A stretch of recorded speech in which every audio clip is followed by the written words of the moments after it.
원, 투, 원, 투, 쓰리, 포. 생일 축하합니다. 생일 축하합니다. 사랑하는 나 자신 생일 축하합니다. 우! 감사합니다. 감사합니다. 안녕하세요. 치치예요. 오랜만에 긴 영상으로 찾아온 치치입니다. 제가 오늘로써 치치의 하루를 업로드한 지 100일 되는 날이거든요. 열심히 해온 나 자신 아주 칭찬해. 장하다. 그래서 제가 오늘 이 영상에서 어떤 얘기를 하고 싶냐면요. 우선은 아직 제가 구독자가 100명도 안 되는 학고딸이지만 지금까지 저와 함께 해주신 구독자 여러분께 감사 말씀을 먼저 전하고 싶고요. 여러분들이 있었기 때문에 제가 100일이라는 시간 동안 포기하지 않고 꾸준히 해온 것 같습니다. 물론 앞으로도 쭉쭉 할 거예요. 몇 년이든 계속 하고 싶은 마음이 있고 계속 할 생각입니다. 그리고 제가 100일이 됐으니까 뭘 해볼까? 라고 고민을 좀 많이 해봤는데 제가 댓글창이 닫혀있다 보니까 여러분들이랑 소통할 수 있는 내용이 하나도 없잖아요. 그래서 아무도 저에게 질문을 하지 않았지만 셀프로 해보는 Q&A 시간을 한번 가져보도록 하겠습니다. 마밤. 맛있겠다.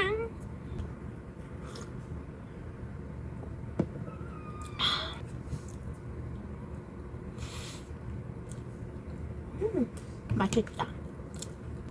어쨌든 제가 쇼츠의 댓글창에 닫혀있기 때문에 저와 지금까지도 소통을 하실 수 없었을 거예요.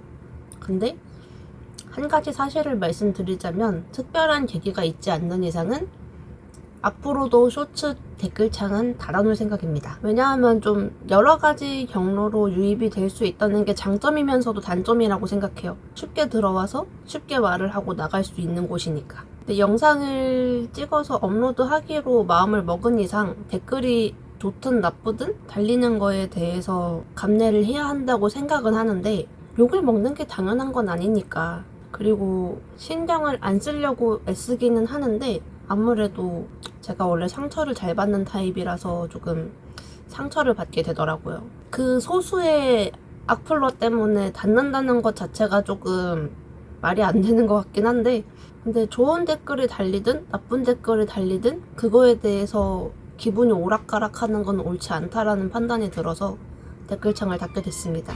그런 거로 아무도 궁금하지 않고 아무도 물어보지 않았지만 셀프로 하는 Q&A 시간입니다. 자, 우선 저의 기본 프로필을 말씀드리겠습니다. 우선 본명은 아직은 오픈하지 않을 거고요. 제 닉네임은 다들 알다시피 치치입니다. 치치로 활동을 하고 있고 활동을 하기로 했고요. 그래서 앞으로도 저를 치치라고 불러주시면 될 것 같습니다. 그리고 나이는 30입니다. 하지만 28일부터 만으로 바뀌기 때문에 저는 회춘해서 28살이 될 겁니다. 그리고 저의 MBTI는 INTJ입니다. 안 믿으시겠지만, 아니 믿으려나? 저는 I예요. 기본 프로필은 이 정도로 마치고요. 제가 댓글창을 닫게 된 이유가 악플이라고 말씀을 드렸는데 저한테 달린 악플은 딱 하나였어요. 뚱땡이, 돼지, 왜 이렇게 살이 쪘냐, 살 빼면 예쁠 텐데 이런 말을 정말 많이 하시더라고요. 정말 너무들 하세요. 왜 그런 말씀을 하시는 거예요? 상처받아요. 저도. 왜 이렇게 살이 쪘냐 라는 댓글에 대한 답변을 드리자면 우선 타이틀은 이렇게 되겠네요. 살찌게 된 계기. 따단. 첫 번째 장은 이걸로 시작하겠습니다. 우선 저도 원래 그렇게 뚱뚱한 사람은 아니었어요. 지금 제가 뚱뚱한 사람이라는 거를 저도 충분히 인지를 하고 있고 빼려고 노력도 많이 했었는데 지금 현재 신체의 상태상 살이 쉽게 빠지지도 않을 뿐더러 잘 안 빠지는 몸이 돼서 오히려 더 잘 찌는 체질이 되었기 때문에 이 상태가 되었다라고 말씀을 드릴 수가 있을 것 같습니다. 이 얘기를 하는 게 저한테 오히려 마이너스가 될 것 같아서 말을 할지 말지 고민을 좀 많이 했었는데 그렇게 처먹으니까 살이 찌지 이런 말 듣기 싫어서 오픈하기로 결정을 했고요. 우선 사진을 하나 띄워드리자면 제가 살찌기 전의 상태입니다. 저는 키가 167이고 예전에는 55kg까지 빠졌었던 사람이에요. 그렇게 뚱뚱하지 않았었고요. 원래 고무줄 체형이라서 쭉 뺐다가 쪘다가 쭉 뺐다가 쪘다가 이게 가능했어요. 그게 됐었고. 근데 어느 날부터 살이 안 빠지고 계속 쪘냐면 바야흐로 4년 전 제가 좀 크게 아팠었습니다. 얼마나 아팠었냐면 대학병원에 2달 입원했었고요. 지금까지도 약을 먹으면서 회사를 다니고 있어요. 이 아픈 것 때문에 1년, 2년 정도 사회 활동을 못했을 정도로 많이 아팠어요. 어디가 아팠냐? 제가 앓고 있는 질환의 이름은 첫 번째, 갑상선암에 걸렸습니다. 4년 전에 갑상선암 진단을 받았고 기수는 한 3, 4기 정도 된다고 했어요. 기수가 정확하지 않은 이유는 지금은 모르겠는데 제가 병원 다닐 당시만 해도 요즘은 기수로 계산을 하지 않는다라고 의사 선생님이 말씀을 하셨거든요. 근데 만약에 기수 계산을 한다면 3, 4기 정도 될 것 같다라고 말씀을 하셨기 때문에 그렇게 말씀을 드린 거고, 저는 그 갑상선이 이렇게 띠용띠용하고 2개가 있잖아요. 저는 2개 다 완전히 암세포가 번진 상태라서 2알 모두 뗐고 이미 임파선까지 전이가 된 상태라서 여기 임파선도 손바닥만하게 뗀 걸로 알고 있어요. 궁금해가지고 그 수술한 거 세포도 이렇게 찍어 놓으시거든요. 제가 그걸 봤기 때문에 알고 있습니다. 그리고 그렇게 해서 수술을 했고, 여기 보시면 지금은 많이 흐리긴 한데 수술 자국이 있어요. 이만하게. 여기에도 제 영상 좀 주의 깊게 보신 분들이면 아시겠지만 여기에도 흉터가 있습니다. 좀 큰 수술을 했었죠. 중환자실에도 들어갔었고. 보통 갑상선 떼면은 며칠 있으면 퇴원을 한다고 하시는데 저는 수술하고도 2주 이상? 한 3주? 3주 정도 더 입원을 했던 것 같아요. 수술은 잘 됐는데 경과가 좋지 않아서 그 정도 더 입원을 했었고요. 두 번째로는 희귀난치성 질환인 다발성 근염이라는 질환을 앓고 있습니다. 이 다발성 근염이라는 병에 대해서 모르시는 분들이 더 많을 거예요. 왜냐면 희귀난치성이니까. 흔하게 걸리는 병은 아니에요. 근데 이 병이 제 인생을 바꿔놓았다고 할 정도로 정말 끔찍한 병인 것 같아요. 이 2 질환은 제가 설명을 할 때 묶어서 설명을 드릴 것 같아요. 왜냐면 이 다발성 근염이라는 병에 걸림으로써 갑상선을 발견을 했기 때문에 둘은 뗄래야 뗄 수 없는 사이가 될 것 같습니다. 우선 이 병을 제가 알게 된 계기를 말씀드릴게요. 다발성 근염이라는 병은 자가 면역 질환으로 분류가 되는 병입니다. 쉽게 말해서 내 면역력을 지키는 세포에 이상이 생기는 병이라고 생각을 하시면 될 것 같아요. 피검사를 하면 나오는 수치 중에 근육 효소 수치라는 수치가 있는데 이게 보통 평균 사람이 50이랬나 150이 정상 수치예요. 근데 저는 검사 당시에 15,000까지 올랐었고, 그때 당시 제 몸 상태가 어느 정도였냐면 온몸에 근육이 다 빠져서 혼자서 일어났다 앉았다도 할 수 없고 화장실도 갈 수가 없고 침대에서 혼자 일어나는 것도 못했고 계단도 오를 수가 없었어요. 다리가 이렇게 있으면은 이렇게 접었다가 이렇게 올라가잖아요. 이렇게 이게 안 돼서 발 보폭이 이만큼밖에 안 됐어요. 다리를 이렇게 두고 이렇게 들잖아요. 이만큼 올라가야 되는데 이게 아니라 이만큼밖에 안 올라가는 거야. 여기 물에서 들려고 하면은 근육이 없으니까 뒤로 이렇게 넘어가는 거예요. 그 상태에서 입원을 했습니다. 그래도 그나마 저는 그 병을 알고 계신 선생님이 계신 대학병원에 들어간 거에 정말 다행이라고 생각하고 있어요. 제가 처음 병원을 가게 됐던 거는 이 병이 제일 무서운 거는 어떤 외관으로 보이거나 하는 증상 없이 다가온다는 점이 가장 무서운 병이에요. 뭐 어디가 썩는다든지 아니면 부러진다든지 뭐 이런 게 아니라 그냥 소리 소문 없이 서서히 근육이 빠지기 때문에 저처럼 한계가 오지 않는 이상 알 수가 없어요. 그 상태가 되기 전까지 저도 병원을 다녔었는데 그때는 이제 힘이 빠지는 정도였는데 병원에 사는 얘기가 운동하세요. 운동 안 하셔서 그러시는 거예요. 운동을 하셔야 힘이 나죠. 나중에서야 알게 된 얘기로는 사람이 평생 운동을 안 한다고 해서 못 걷게 되거나 앉았다 일어서는 게 안 되거나 물병 뚜껑을 못 열거나 하지는 않는다. 저는 그런 상태였거든요. 처음 아팠을 때 가장 처음 시작은 관절이었어요. 관절이 너무 아팠어요. 정확히는 관절 자체에 통증이 있다기보다는 근육이 없으니까 이 관절을 운영할 수 있는 힘이 부족해지는 거예요. 그래서 처음에는 이제 이런 페트병 있죠. 이 뚜껑을 못 땄어요. 뚜껑을 못 따기 시작했어요. 지금은 그냥 이렇게 따면은 딸 수 있는데 쉽게 따지는데 그때는 이게 안 됐어. 이 뚜껑을 따는 것 자체가 안 됐어요.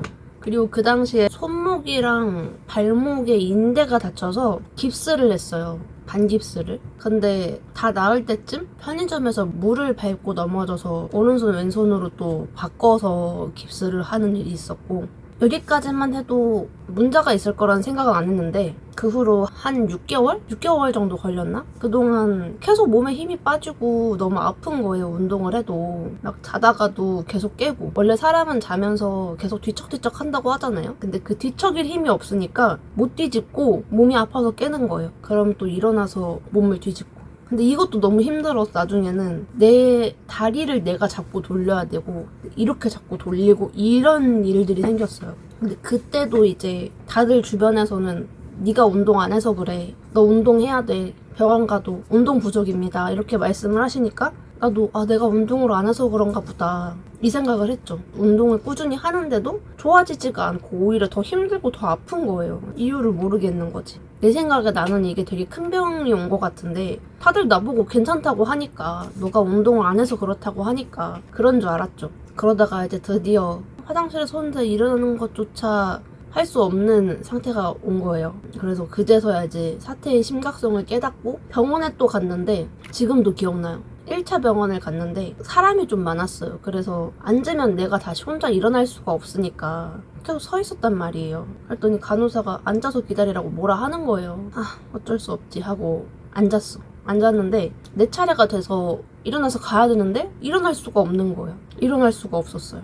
그래가지고 간호사분 불러서 도와달라고 말씀드려가지고 부축해주셔서 일어나서 진찰실에 들어갔는데 큰 병원 가봐라 라고 말씀을 하시는 거죠. 조금 더 큰 병원에 갔습니다. 근데 거기서도 대학병원 가야 된다. 대학병원을 갔는데 입원을 해야 된대요. 그래서 이제 근데 입원할 병실이 없대요. 입원 날짜 잡고 며칠 뒤에 와라라고 했는데, 그때 당시에 저희 집이 엘리베이터 없는 층이 높은 3층이었거든요. 계단 높이가 높은. 올라갈 수가 없잖아요. 아니 응급실이라도 입원을 시켜달라, 집에 왔다 갔다 할 수가 없다, 이렇게 말씀드렸더니 알겠다 하고 잡아주시고 반나절인가 만에 병실에 입원을 하게 됐습니다. 그렇게 입원을 하게 됐고, 입원해서 이제 여러 가지 검사를 했는데, 피검사 하니까 처음에는 저희가 의심했던 게 루게릭병을 의심을 했었어요. 왜냐면 이 젊은 나이에 그렇게 몸이 무너진다는 게 말이 안 되는 거니까 루게릭병인가 하고 병원에서도 의심을 했었는데 다행히 그건 아니었고, 검사 결과 근육 효소 수치가 너무 높다. 일반인이 보통 50에서 150 정도 나오는데 지금 현재 15,000이다. 이렇게 결론이 난 거예요. 근데 그 병이 원인이 없대요. 원인을 아직도 모르는 병이래. 원인도 모르고 완치하는 방법도 모르고 그런 병이라는 거예요. 그래서 얘는 희귀 난치성 질환으로 분류되어 있는 병이고, 그나마 이제 희망 하나가 원인이 만약에 암이라면 암을 치료하면 낫는 경우가 있다, 이렇게 말씀을 하신 거예요. 전신 검사를 다 했어요. 위내시경, 대장내시경, CT 뭐 이런 거 다 찍어보고, CT, MRI 다 찍고, 피검사도 싹 하고 다 하고 초음파하고 하니까 결과가 나온 거죠. 나왔는데 그게 갑상선암이라는 거예요. 제가 갑상선암이 발견됐대요. 근데 여기 더 충격인 거는 이미 그만큼 전이가 되고 상태가 나빴는데도 불구하고 저는 그 어떤 통증도 이상도 느끼지 못했어요. 갑상선암 이런 거에 대해서나. 불편한 거 좀 뺄게요. 귀 아파. 그 갑상선 뭐 이런 부분이 안 좋은 것 같다라든지, 뭐 여자라면 당연히 겪는 뭐 생리가 불규칙하다든지. 근데 저는 원래 불규칙한 편이라서 이상을 하나도 못 느꼈거든요. 그 부분에 대해서. 그러니까 무엇보다 몸이 너무 아프니까 그런 거에 대해 생각할 겨를이 없는 거야. 근데 원래 갑상선암은 증상이 없다고 하더라고요.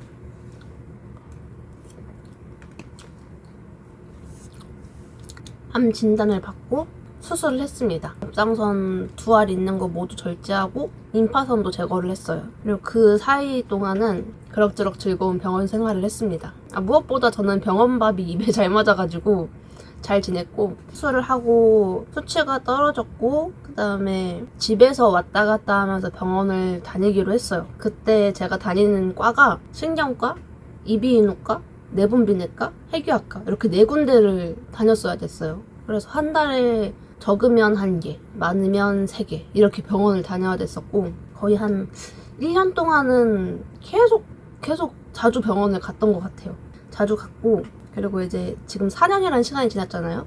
짧게 요약하자면 갑상선 수치는 많이 안정화가 됐어요. 하지만 저는 두 쪽 다 없기 때문에 약을 평생 먹어야 되는 사람이고요. 그리고 제일 문제가 다발성 근염인데 암은 5년 안에 재발을 하지 않으면 완치로 판정이 돼요. 저는 지금 1년이 남은 거고 현재까지 원래 폐 쪽에 그 이상 소견이 있었는데 그거는 이제 염증성으로 판정이 된 것 같고, 그래서 어디 더 전이가 된다거나 하지 않는 이상 내년 2월이면은 암은 완치 판정을 받습니다. 근데 이제 다발성 근염, 이게 제일 문제인데 얘는 이제 4년 동안 2번의 고비가 있었어요. 수치가 정상이 되면 그때부터 약을 천천히 줄이거든요. 이때 먹는 약이 뭐냐면 스테로이드를 먹어요. 소론도정이라는 스테로이드를 먹는데 이 스테로이드라는 약 자체가 부작용이 엄청 많아요. 많고 커요. 일단 여자로서 버티기 힘든 그런 부작용들, 예를 들면 남성 호르몬 분비가 많이 되고 피부가 안 좋아지고 피부에 트러블, 염증성 트러블이 정말 많이 납니다. 좀 혐오스러우시겠지만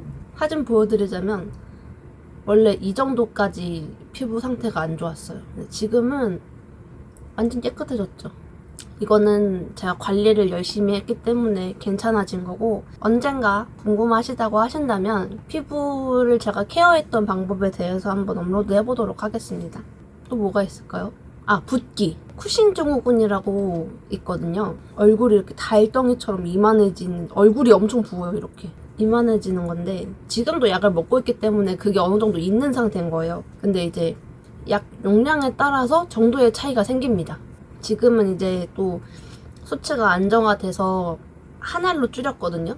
근데 장기 복용을 하고 있는 상태이기 때문에 저도 얼른 끊어야 되는데 벌써 2번 재발을 했었기 때문에 끊지 못하고 있는 상태고요. 정상 수치였다가 약을 이게 처음에는 고용량으로 먹어요. 제가 최대 16알까지 먹었었거든요. 이게 진짜 많은 양이에요. 16알이면. 한 2알, 3알만 돼도 고용량이라고 말씀을 하시는데 저는 16알을 먹었으니까 엄청 많은 양이겠죠? 이 쿠싱 증후군에 대해서 제가 걸렸을 때 사진을 보여드리자면 이 정도였습니다. 얼굴이 아주 이렇게 됐죠. 근데 이 스테로이드를 먹으면 피해갈 수가 없는 증상이에요. 그리고 살도 많이 찌고요. 살이 안 빠져요.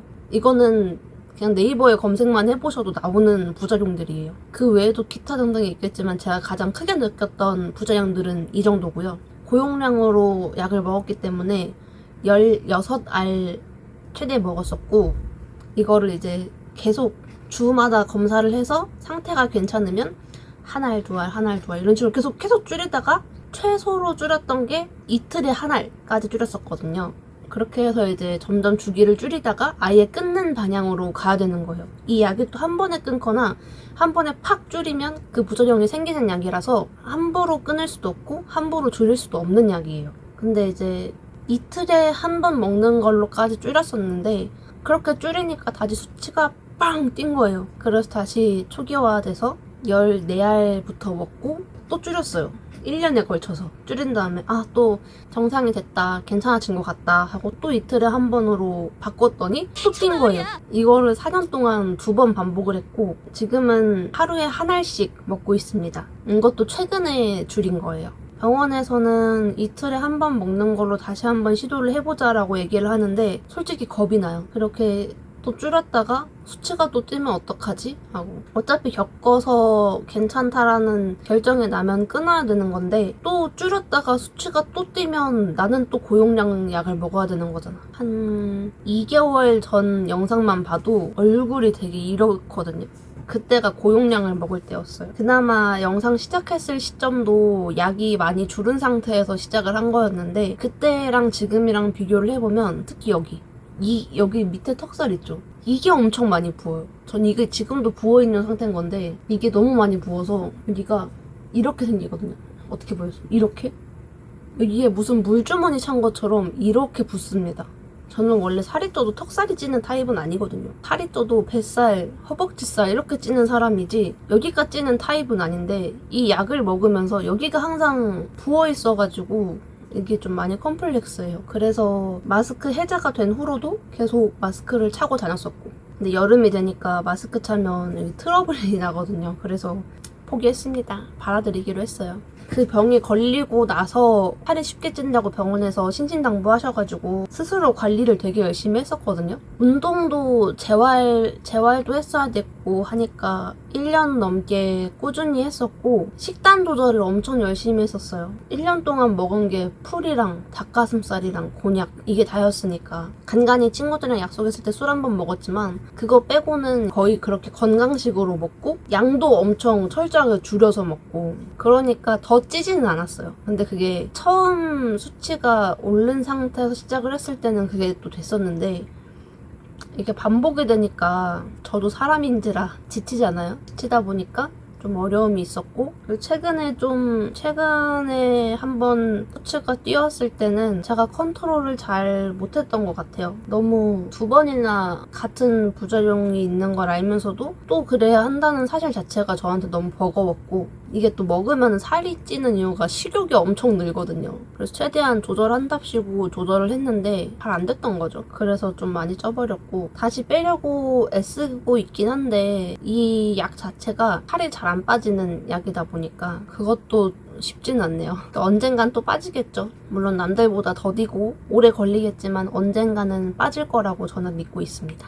그런 거로 살이 찌게 된 이유는 이 2가지다. 갑상선암, 다발성 근염. 이렇게 2가지 병에 의해서 먹고 있는 약 때문에 살이 찐 거다. 그러니까 뚱뚱하다고 댓글 달지 마세요. 언제까지 당신도 건강할 것 같아? 이러면 저 논란되나요? 제가 긴 영상 댓글창은 막지 않을 생각인데 자기가 남에게 뱉은 나쁜 말은 결국 다 모두 돌아오게 돼 있습니다. 잘 생각하고 댓글 다시길 바랍니다. 그리고 저를 예쁘게 봐주시는 분들은 모두 감사합니다. 앞으로도 열심히 해볼게요. 가자! 그리고 2번째, 직업. 저는 지금 PD로 회사 생활을 하고 있다라고 말씀을 드렸는데 원래 저는 20살 때부터 콜센터에서 일을 했습니다. 한 곳에서 오래 일을 한 건 아니고 뭐 이것저것 다녔는데 팀장까지 했었어요. 근데 콜센터라는 곳 자체가 저랑 잘 맞진 않았던 것 같아요. 여러 가지로. 거기서 많은 것도 배웠지만 상처도 많이 받았고 그래도 제가 얻은 게 하나 있다면 말을 잘하게 됐다는 거? 제가 원래는 말하는 걸 진짜 싫어했던 사람인데 콜센터 다니면서 말이 많이 늘었어요. 그거 하나는 장점이라고 생각합니다. 그래서 원래는 콜 할 때 저 솔직히 일 잘했거든요. 친절 사원이었다고요. 보통 일할 때 콜센터에서 일할 때 목소리는 다르잖아요. 들려드리자면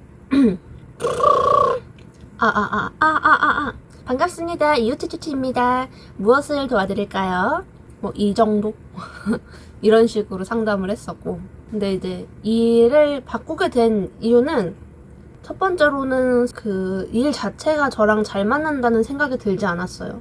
누군가를 관리하는 일도 저한텐 맞지 않고 틀에 박힌 일을 하는 것도 힘들었고 어느 날 새로운 콜센터에 갔는데 거기 옆자리 사람이 투잡을 하시는 분이었거든요. 근데 첫 번째도 콜센터를 가고 2번째 직장도 콜센터를 가시는 분이었는데 궁금해서 물어봤어요. 왜 콜센터만 다니시냐 그랬더니 하시는 말씀이 배운 게 도둑질이라서요. 이렇게 말씀하시는 거예요.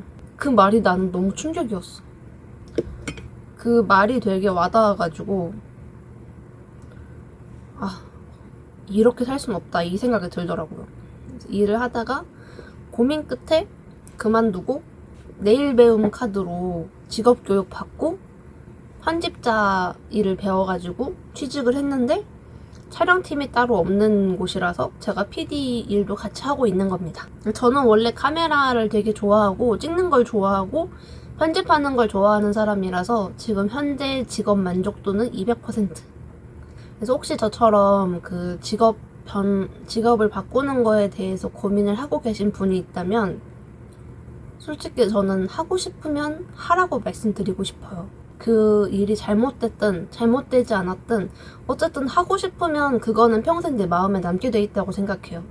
저는 원래 할까 말까 하면 해야 된다라고 생각하는 사람이라서 꼭 하시는 걸 추천드리고 저는 오히려 지금 직업을 바꿈으로써 제가 활동하는 활동 반경 자체가 바뀐 거잖아요. 근데 저는 만약에 내가 지금 계속 일을 할 때 나는 문제가 없는 것 같은데 자꾸 어떤 문제들이 생기는 것 같다라고 생각하시면 환경을 바꿔보는 것도 답이라고 저는 생각합니다.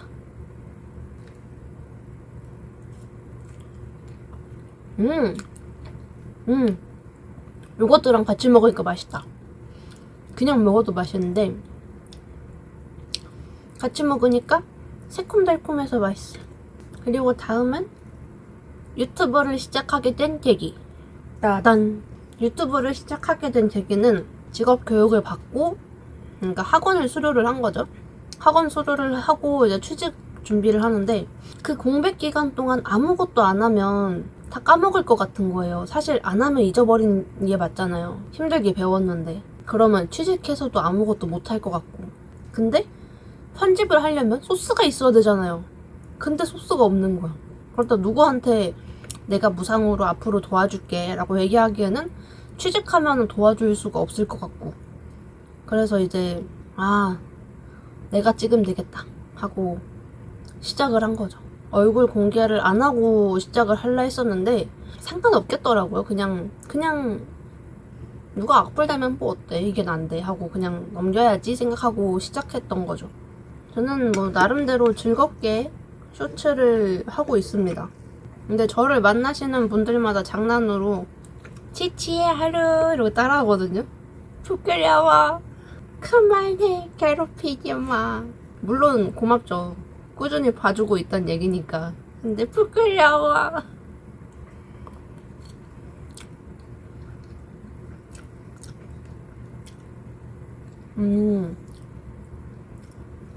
쑥은 맛있는데 이렇게 발라놓으니까 곰팡이 핀 것 같지 않아요? 쑥도 맛있다. 쑥 향이 엄청 진해요. 많이 넣었더니.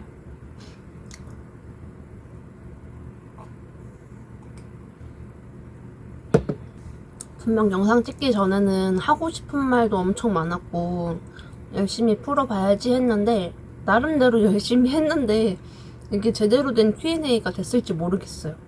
결국은 뭐 내가 아팠던 이야기를 한 게 맞아요. 이야기의 전반이 그게 맞고 제가 하고 싶은 말은 여기까지입니다, 여러분. 질문을 받은 게 아니다 보니까 그냥 제가 하고 싶은 말 했어요.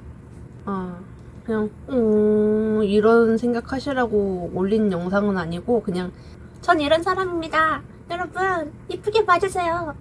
열심히 한다고요. 열심히 할게요. 이런 의미로 올리는 영상이기 때문에 가볍게 봐주셨으면 좋겠고, 혹시 궁금하신 분이 있다면 댓글을 달아주세요. 그러면 한번 기획해볼게요. 제가 쑥 때문에 곰팡이 핀 것 같다 했잖아요. 이거 보실래요? 여기 완전 곰팡이 핀 것 같아.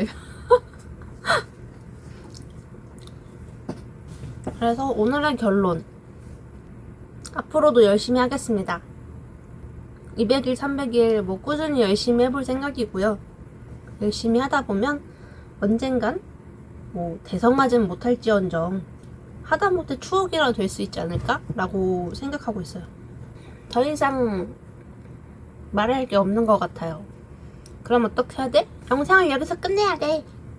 그럼 여러분, 저의 헛소리를 들어주셔서 감사합니다. 오랜만에 긴 영상을 찾아왔는데 어떠셨나요? 정말 쓸모없었죠? 하지만 괜찮아요. 내 유튜브니까! 다들 그럼 행복한 한 주 되셨길 바라겠고 쇼츠로 또 만나요. 긴 영상은 제가 찍으면 편집해서 또 올게요.